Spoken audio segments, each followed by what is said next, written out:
சில நேரம் மறைந்து போ, அப்பதான் உலகம் உன்னை தேடும். இந்த உலகத்தில் ஒரு விசித்திரமான உண்மை இருக்கிறது.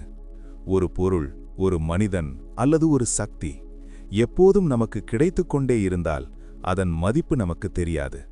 ஆனால் அதே விஷயம் ஒரு நாள் இல்லாமல் போனால் அதன் முக்கியத்துவம் திடீரென்று புரியும். இதுதான் Law 16, Absence Creates Power. ஒரு சிறிய கிராமம். அந்த கிராமம் முழுவதும் ஒரே ஒரு பெரிய கிணறுதான் இருந்தது. அந்த கிணற்றை பார்த்து கொண்டவர் ஷண்முகம் என்ற ஒரு வயதான மனிதன். அவருடைய வேலை கிணற்றை சுத்தமாக வைத்துக் கொள்வது, தண்ணீர் எடுக்க உதவுவது, யாராவது விழுந்தா காப்பாற்றுவது, கயிறு உடைந்தா சரி செய்வது. கிராமத்தில் உள்ள எல்லாருக்கும் அவர் உதவி செய்தார். காலை முதல் இரவு வரை அவர் கிணற்றின் அருகில்தான் இருப்பார். முதலில் மக்கள் அவரை மிகவும் மதித்தார்கள். ஷண்முகம் இல்லனா இந்த கிணறு வேலை செய்யாது.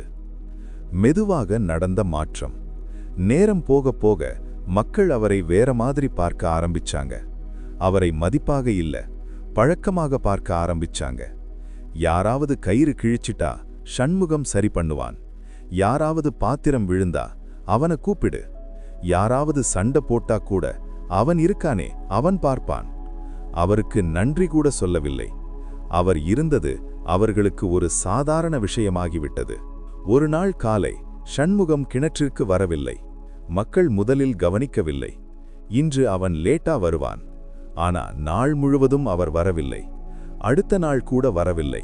அதுக்கப்புறம் என்ன நடந்தது? கிணற்றில் பிரச்சனைகள் ஆரம்பித்தது. கயிறு கிழிந்தது, ஒரு குழந்தை பாத்திரம் விழவிட்டது, தண்ணீர் எடுக்க சண்டை. யாருக்கும் என்ன செய்ய தெரியவில்லை. மக்கள் அப்பதான் உணர்ந்தார்கள், ஷண்முகம் இல்லாததாலதான் இந்த கிணறு குழப்பமாகிவிட்டது. மக்கள் தேட ஆரம்பித்தார்கள்.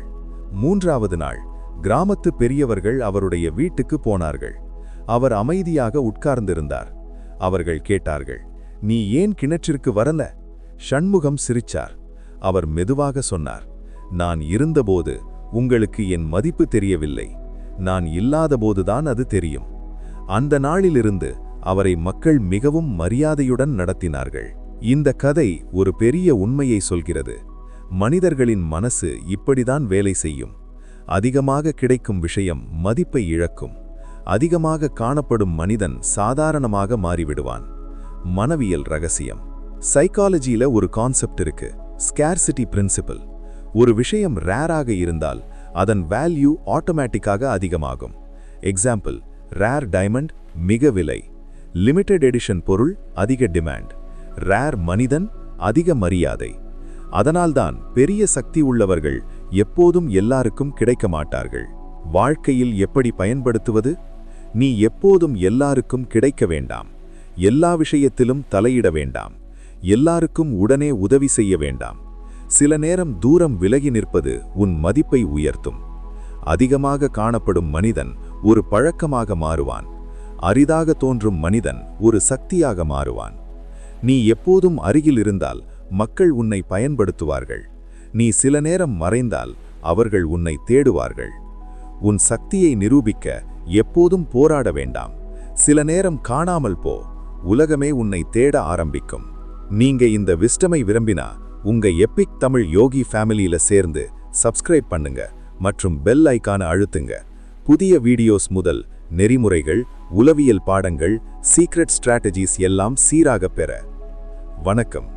இது உங்கள் எபிக் தமிழ் யோகி.